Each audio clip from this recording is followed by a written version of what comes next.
नमस्कार, उत्तर प्रदेश की खबरों के साथ मैं हूं मनोज मानस। खबरों का रुख करेंगे उससे पहले देख लेते हैं इस वक्त की अहम सुर्खियां। सीएम योगी ने किया तमिलनाडु सीएम पर कटाक्ष, कहा स्टॉलिन क्षेत्र और भाषा के आधार पर विभाजन पैदा करने की कोशिश कर रहे हैं, वोट बैंक का दिया हवाला।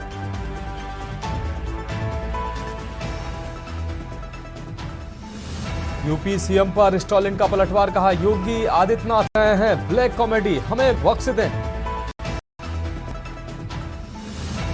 लखनऊ में सपा कार्यकर्ताओं का अटल चौक पर प्रदर्शन, सांसद रामजीलाल सुमन के पर हुआ था कल हमले के बाद सपा का विरोध। लखनऊ साउथ जोन में 12 पुलिसकर्मियों का ट्रांसफर, डीसीपी साउथ निपुण अग्रवाल ने किया transfer, Pradeep Kumar Yadav Sushant gold city थाने में तैनात। गौशाला से दुर्गंध वाले बयान पर अखिलेश यादव पर बिफरी भाजपा, कहा अखिलेश यादव को स्लॉटर हाउस से बू आती है, अखिलेश के राज में बड़े पैमाने पर अवैध स्लॉटर हाउस थे। और लखनऊ में फूड पॉइजनिंग से 25 बच्चों की बिगड़ी तबीयत, 4 बच्चों की मौत, लोक बंधु अस्पताल पहुंचे डिप्टी सीएम ब्रजेश पाठक, बोले दोषियों पर सख्त कार्रवाई।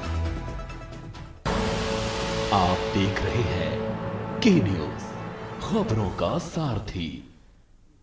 और अब खबरें विस्तार से। अहम खबर से बुलेटिन की शुरुआत करते हैं राजधानी लखनऊ से। अहम खबर है जहां उत्तर प्रदेश सरकार के 8 साल पूरे होने के उपलक्ष्य में राजधानी लखनऊ के आसियाना कॉलोनी में सरोजनी नगर विधायक डॉक्टर राजेश्वर सिंह ने 8 साल बेमिसाल कार्यक्रम का आयोजन किया। इस कार्यक्रम में सैकड़ों की संख्या में क्षेत्रीय कार्यकर्ता और स्थानीय लोग पहुंचे। इस दौरान लखनऊ महापौर सुषमा खरकवाल भी मौजूद रहे और उन्होंने प्रदेश सरकार के विकास कार्यों को सराहा। प्रेस वार्ता के दौरान विधायक राजेश्वर सिंह ने सरोजनी नगर में हुए 3 वर्षों के विकास कार्यों और प्रदेश सरकार की उपलब्धियों को विस्तार से बताया। प्रथम स्थान पे है।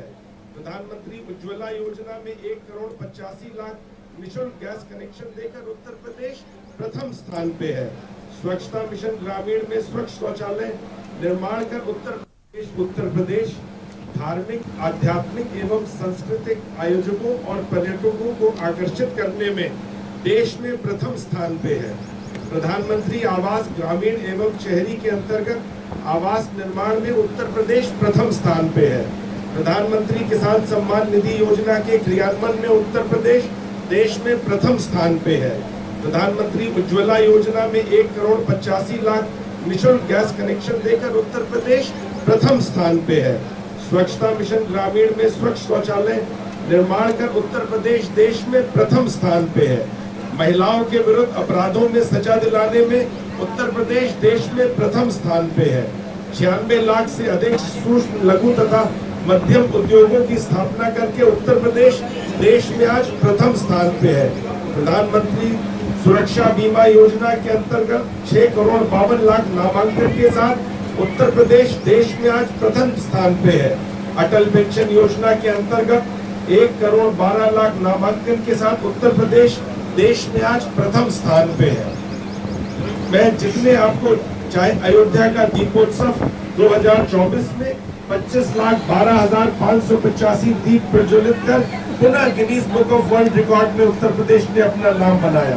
और 2017 में बड़ा बदलाव, 2014 में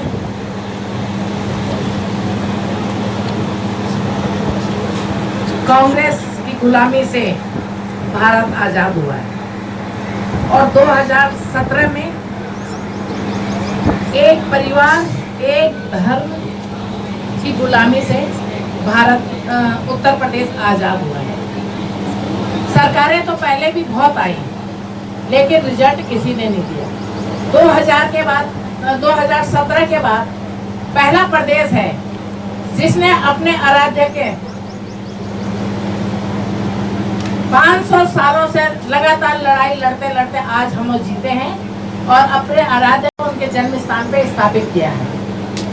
कभी अयोध्या में दीपावली नहीं होती थी, वर्षों वर्ष पहले हुआ करती थी, लेकिन वर्षों से दीपावली नहीं होती थी। लेकिन जब से 2017 से हर साल दीपावली का रिकॉर्ड टूटता है, लाखों में दिए जलते हैं। हमने अपने धर्म का विश्व में स्थापित किया है कि हम लोग अपने आराध्य को किस तरीके से सम्मान करते हैं। रुक करेंगे अगली अहम खबर का। कमिश्नरेट के 4 वर्ष पूरे होने के अवसर पर महिला थाने में परिवार परामर्श केंद्र शिविर आयोजित किया गया। इसमें महाराजपुर, कानपुर देहात, घाटमपुर, मंदना सहित कई क्षेत्रों के दर्जनों मामलों का निपटारा किया गया। शिविर में पुलिस, महिला कर्मियों, वकीलों और समाज सेवियों के 4 पैनल बनाए गए। इनकी मदद से वैवाहिक विवादों को सुलझाया गया। समझौते के बाद जोड़ियों ने वरमाला पहनाकर साथ रहने की कसम खाई। महिला अपराध एडीसीपी अमिता सिंह ने बताया कि इस शिविर में कई विवाद सुलझाए गए। उन्होंने कहा कि ऐसे शिविर समाज में पारिवारिक तनाव को कम करने में मददगार साबित हो रहे हैं। यहाँ जो पति पत्नी में छोटे छोटे मनमुटाव होते हैं, उनकी प्रार्थना पत्र जब किसी अधिकारी को, सक्षम अधिकारी को दिया जाता है राजपत्र को, तो यहाँ के लिए परिवार परामर्श केंद्र के लिए मार्क होता है। सोमवार से लेकर शनिवार तक के लिए यहाँ पर जो है प्रतिदिन ट्रेंड काउंसलर हैं जो उनको समझा करके और टूटे हुए परिवारों को जोड़ते हैं। पिछले साल जैसे 900 कुछ आए, इसमें 500 कुछ लोगों को समझा करके भेज दिया गया। ये हम लोगों का पुलिस कमिश्नरेट कानपुर नगर का 4 वर्ष पूरे हो रहे हैं इसकी स्थापना को, तो उसी के उपलक्ष्य में हमने ये स्पेशल शिविर लगाया है परिवार परामर्श केंद्र का, जिसमें जोड़े हमारे पास आए हैं जिनमें अनबन है, और उनको फिर से समझौता करा करके, प्यार से समझा बुझा करके उनको फिर से अपने फैमिली में वापस लगाने का एक ये कोशिश है हमारी।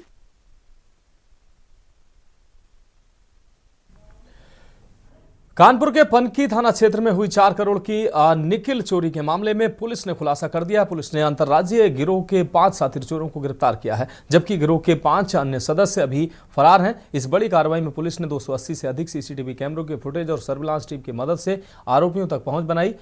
पनकी थाना प्रभारी निरीक्षक मानवेंद्र सिंह और उनकी टीम ने चोरी की गई निकिल प्लेटों की तलाश के लिए कानपुर पुलिस की 4 टीमें लगाई थी।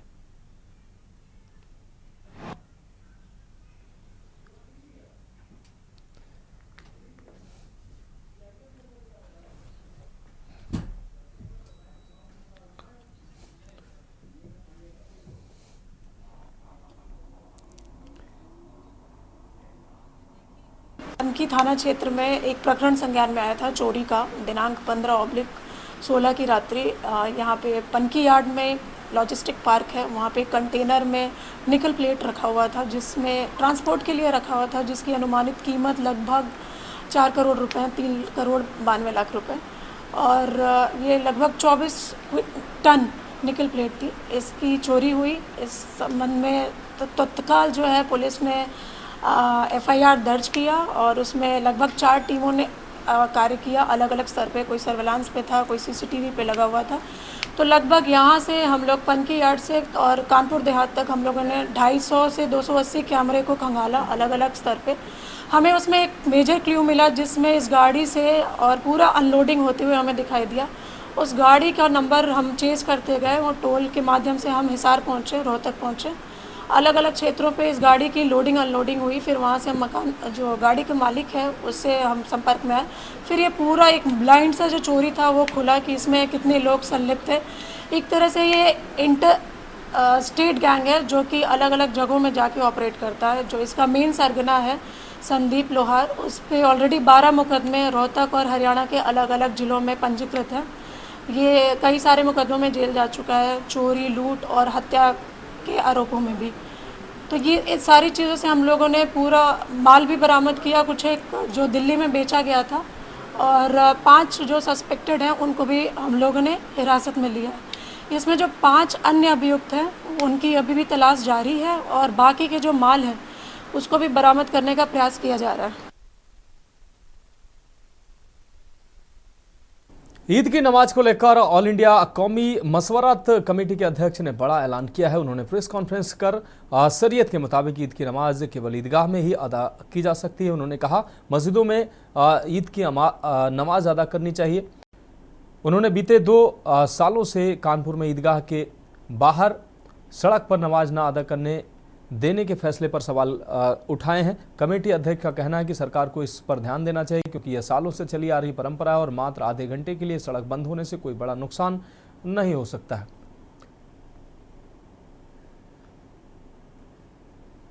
नमाज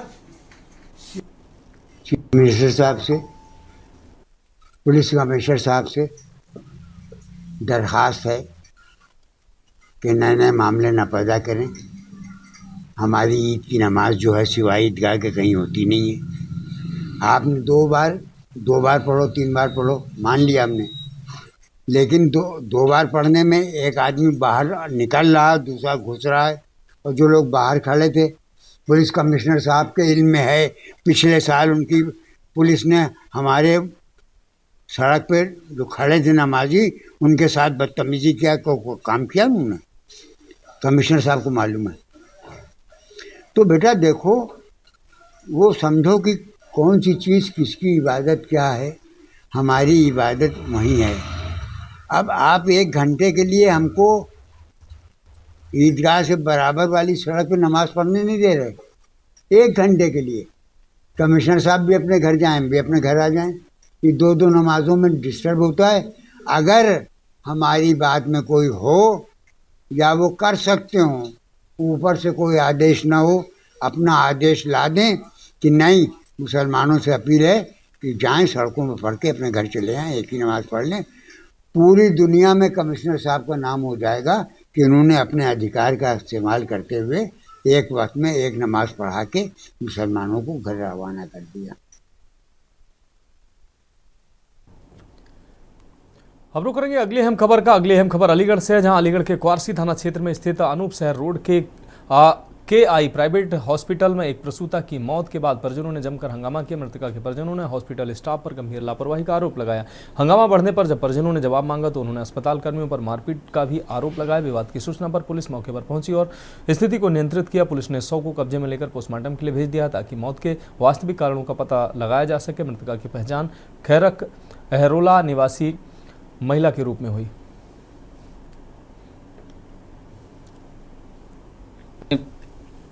पाइप को लेके आया था मैं डिलीवरी के लिए। खैर सामुदायिक हॉस्पिटल है, वहाँ बच्चा नहीं हुआ तो उन्हें पंडित दीनदयाल में रेफर कर दिया। उसके बाद यहाँ नहीं हुआ तो इन्होंने कह दिया कि ले जाओ। कहाँ पे ले गए? इन्होंने बोल दिया था कि मेडिकल, इन्होंने बोला था कि मेडिकल ले जाओ। डेथ हो गई। किसकी हुई डेथ? राखी लेडीज है। लेडीज है। क्यों एडमिट कराया था हम लोग? डिलीवरी के लिए लेके आए थे। हुआ क्या है? ऑपरेशन हुआ है। ऑपरेशन के बाद 3-4 घंटे सही रही है, उसके बाद कंडीशन खराब हुई है। डॉक्टरों से बोला है, इंजेक्शन लगाने के बाद एकदम बॉडी ठंडी पड़ गई और ज्यादा कंडीशन खराब हो गई तो डेड हो गई। इंजेक्शन लगाते इसमें मौत हो गई। हाँ, उसके बाद और कुछ बोला है, उन्होंने कुछ सुना नहीं। फिर 60,000 रुपये ले बोल लेते कि 60,000 रुपये ले लो, ले जाओ दिल्ली। 60,000 रुपये और बाहर धक्का मार के भगाया बाहर तो भागो यहाँ से। हाँ, और धक्का मार के भाग गए। KI हॉस्पिटल में भर्ती थे। इसको एडमिट कराया था? अब मैं, मेरी भाभी थी, क्या नाम है भाभी का? राखी। किस बात के लिए एडमिट कराया? उनकी डिलीवरी हुई थी। क्या हुआ है? बच्चा हुआ है। पूरी बात बताइए, क्या हुआ? बच्चा हुआ था और डॉक्टर ने लापरवाही करी है। और जब मैं आया था 2 बजे देखने के लिए, जब मुझे ठीक ठाक थी, उसके बाद 10 बजे करीब उनकी कंडीशन ख़राब होने लगी और डॉक्टरों ने, हम बुलाने जा रहे हैं तो वो आ नहीं रहे हैं और उसे मरीज को छोड़ के भाग गए। इंजेक्शन लगा के मरीज को छोड़ के भाग गए वो।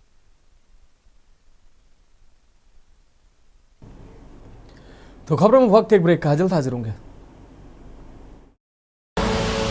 आप देख रहे हैं के न्यूज, खबरों का सारथी।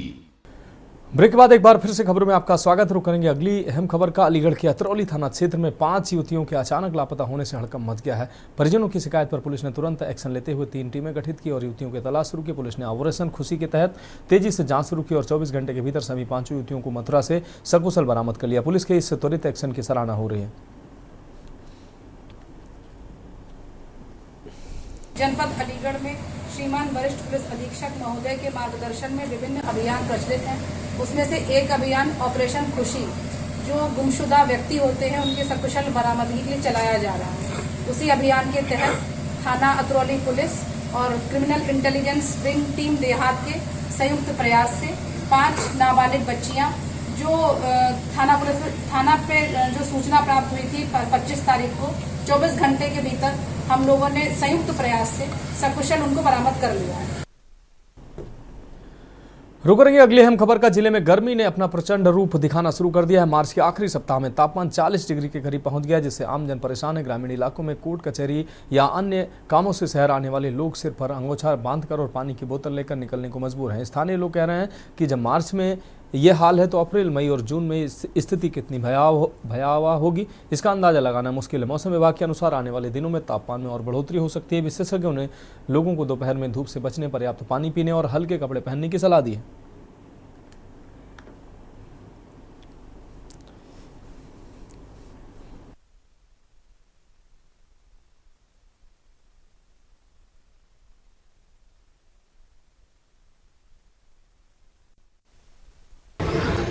गर्मी महसूस होती है अभी से, आगे जो है और टेम्परेचर बढ़ जाएगा। अगले महीने में जाके 45-46 टेम्परेचर रहेगा, 50 और 48 हो सकता है। ऐसे में ये किस तरीके से लोग झुलस रहे हैं। अभी मार्च का महीना है, मई जून में गर्मी के क्या हालात होंगे? मई जून में और ख़राब हो जाएंगे बहुत ज़्यादा। मार्च का आखिरी सप्ताह है और तापमान की स्थिति लगभग 40 डिग्री। अगर हम बात करें, मार्च का आखिरी सप्ताह चल रहा है और सूरज अपने प्रचंड वेग पर है। ऐसे में गर्मी के हालात बद से बदतर नजर आ रहे हैं। आप देख पा रहे हैं इस समय लगभग 12:30 बजे का समय हो रहा है और इस समय सड़कों पर किस तरह के हालात हैं। लोग अपने सर पर कपड़ा ढक करके निकलने के लिए मजबूर हैं। अगर इस समय वर्तमान में तापमान की बात करें तो लगभग 38 डिग्री तापमान मोबाइल के बेहतर में दिखा रहा है, लेकिन अगर धरातल पर उस तापमान की बात करें तो लगभग 40 डिग्री के ऊपर समझ में आता है। अगर मार्च में ये तापमान की स्थिति है तो अप्रैल, मई और जून में तापमान की स्थिति क्या होगी, लोग इस सूरज की गर्मी से झुलसते नजर आएंगे। आइए बात करते हैं, यहाँ जो ऑटो वाले हैं उनसे भी बात करेंगे। क्या नाम है तुम्हारा? नितिन, गर्मी इस तरह की है और गर्मी में सवारियाँ निकल रही हैं और अगर अभी ये हाल है तो मई जून में क्या होगा? बहुत गर्मी होगी। अभी हमारे साथ एक और साथी है, क्या नाम है? कहाँ के रहने वाले हो? हवाई के। गर्मी की क्या स्थिति है इस समय? इस टाइम बहुत गर्मी बहुत तेज है, तो गाड़ी के अंदर बहुत तेज धूप लगती है, सर भी निकला है और मई जून में तो बहुत तेज धूप लगेगी। अभी सर 12 बजा, 12:30 बजा था, अभी भी देखिए कितनी धूप है, पूरा दिन तो पड़ा है। अभी आप देख पा रहे निकलना सर बड़ी मुश्किल पड़ रही है सर। देख रहे हैं कि यहाँ लोग इंतजार कर रहे हैं सवारियों का। जैसा लोगों का कहना है कि अभी मार्च में गर्मी के जब ये हाल है कि तापमान 38 से 40 डिग्री के बीच में है, तो मई और जून में हालात क्या होंगे? क्या सूरज इसी तरह लोगों को झुलसाता रहेगा या किसी तरीके की राहत मिलने की उम्मीद है? लेकिन जिस तरीके से गर्मी अपनी प्रचंड वेग में है, आगे आने वाले समय में बहुत तमाम सारी बीमारियां और बहुत सारी चीज़ें समस्याओं के कारण भी बन सकते हैं। बांदा से के न्यूज़ के लिए भगत सिंह। कोतवाली थाना क्षेत्र के पुरानी ईदगाह के पास स्थित कब्रिस्तान पर अवैध कब्जे की सूचना मिलते ही पुलिस हरकत में आगे। मौके पर पहुंचकर पुलिस अधिकारियों ने मामले की जांच शुरू कर दी। शिकायतकर्ता इकबाल खान ने बताया कि कुछ लोग कब्रिस्तान की जमीन पर अवैध रूप से कब्जा करने की कोशिश कर रहे थे। इसकी जानकारी मिलते ही तुरंत पुलिस सक्रिय हुई और वरिष्ठ अधिकारी मौके पर पहुंचे।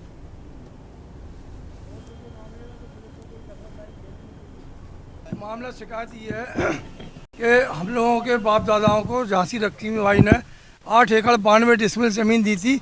उसमें बाग था, नालबंद बाग और कब्रिस्तान और पुरानी ईदगाह जो बनी हुई है आज भी 150 साल, पौने 200 साल हो गए हैं। 50 साल से उसमें ईद और बकरा ईद की नमाज़ हो रही है, जिसका रिकॉर्ड कोतवाली झांसी में मौजूद है। इस मीटिंग में हम लोग जाते आते हैं, बैठते हैं और चारों तरफ से जब हम लोगों का ये विवाद चला कि 8 एकड़ 92 डिसमिल ज़मीन थी, जब ज़मींदारी एक्ट गया तो इन्होंने 10 गुना जमा करके हमारे नौकर अपने नाम करा दिए। वो थे और श्यामलाल जगन थापक बाग। जब कराई तो हम लोगों में कब्रिस्तान में कब्र बनाने में झंझट हुई, तो हम लोगों की मारपीट हुई। थाना क्षेत्र कोतवाली में पुरानी ईदगाह और कब्रिस्तान पे किसी के द्वारा कब्जा किया जा रहा है, ऐसा आरोप लगाते हुए हाजी इकबाल खान ने एक प्रार्थना पत्र दिया है। इस पे जांच कराई जा रही है। जांचोपरांत जो भी साक्ष्य मिलेंगे तदनुसार कार्रवाई की जाएगी। अगली अहम खबर बाराबंकी से, जहां उत्तर प्रदेश में मुख्यमंत्री योगी आदित्यनाथ के नेतृत्व में सरकार के 8 वर्ष पूर्ण होने पर प्रदेश भर में विभिन्न कार्यक्रमों का आयोजन किया जा रहा है। इसी क्रम में गुरुवार को नगर के जीआईसी ऑडिटोरियम में एक विशेष कार्यक्रम और प्रदर्शनी का आयोजन किया गया, जिसमें राज्य मंत्री खाद्य एवं रसद तथा नागपूर्ति सतीश शर्मा मुख्य अतिथि के रूप में शामिल हुए। कार्यक्रम में राज्य मंत्री सतीश शर्मा ने विपक्ष पर तीखा हमला बोलते हुए कहा कि 2012 से 17 तक सपा सरकार के दौरान दंगे और माफियाओं का बोलबाला था, जिसे मुख्यमंत्री योगी आदित्यनाथ ने प्रदेश खत्म करके प्रदेश को खुशहाल बनाया।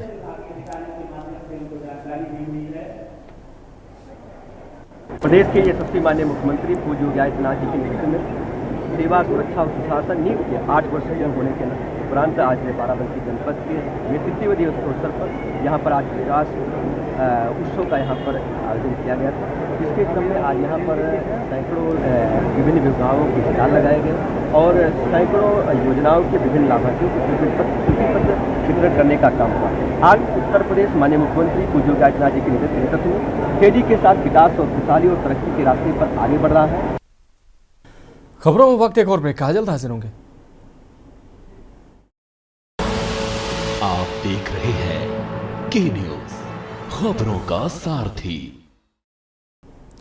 बढ़ेंगे अगली खबर की ओर। गाजीपुर से अगली अहम खबर, जहां योगी सरकार के 8 साल पूरे होने के उपलक्ष्य में आयोजित 3 दिवसीय मेले के आखिरी दिन कैबिनेट मंत्री ओम प्रकाश राजभर पहुंचे। उन्होंने विभिन्न कल्याणकारी योजनाओं की जानकारी दी और लाभार्थियों को प्रमाण पत्र वितरित किए। मीडिया से बातचीत में राजभर ने कहा कि बीते 8 वर्षों में प्रदेश में ना तो कोई दंगा हुआ है और न ही कर्फ्यू लगाने की नौबत आई। उन्होंने अखिलेश यादव के कन्नौज और गौशाला पर दिए गए बयान पर प्रतिक्रिया देते हुए कहा कि सपा सिर्फ नारे देती है लेकिन पिछड़ों के हक की बात नहीं करती। राणा सांगा और सांसद रामजीलाल सुमन विवाद पर राजभर ने सपा, बसपा और कांग्रेस पर नफरत की राजनीति करने का आरोप लगाया और कहा कि एनडीए भाईचारे की बात करती है। देखिए, जिसका परिणाम आपके सामने है, जनता के बीच में जब ये बात गई है तो जनता ने इस बात को स्वीकारा है कि 8 साल में जो प्रदेश में दंगे होते थे वो दंगे खत्म हो गए, बंद हो गए। कर्फ्यू लगते थे वो बंद हो गए। जो अपराधी छुट्टा सांड की तरह घूमते थे अब उन पे बड़े पैमाने पर लगाम विराम लगा, अंकुश लगा है। जो किसान सम्मान निधि जो बीच में बिचौलिए थे वो बंद हो गए हैं, सीधे खाते से खाते जा रहा है। आयुष्मान कार्ड जो बना है सीधे गरीब उसका लाभ ले रहा है। राशन सीधे उसके दस्तखत पे ही राशन अंगूठा लगाने पर या उसका अगर अंगूठा नहीं काम कर रहा है तो जो विकल्प है वहाँ तक पहुँच रहा है। किसान की नई तकनीकी आ गई। आज जो नहरों में पानी की समस्या, जो नहरें पूर्ण नहीं थी उसको पूर्ण कराने का काम आगे बहुत बढ़ा है। गन्ना भुगतान बड़े पैमाने पर हुआ है। बेरोजगारों को रोजगार, नौजवानों को नौकरी देने का काम जो सरकार ने 8 साल में किया है। जो नारा था सबका साथ सबका विकास, उसमें मोदी जी के नेतृत्व में और योगी जी के नेतृत्व में अच्छे से काम चल रहा है।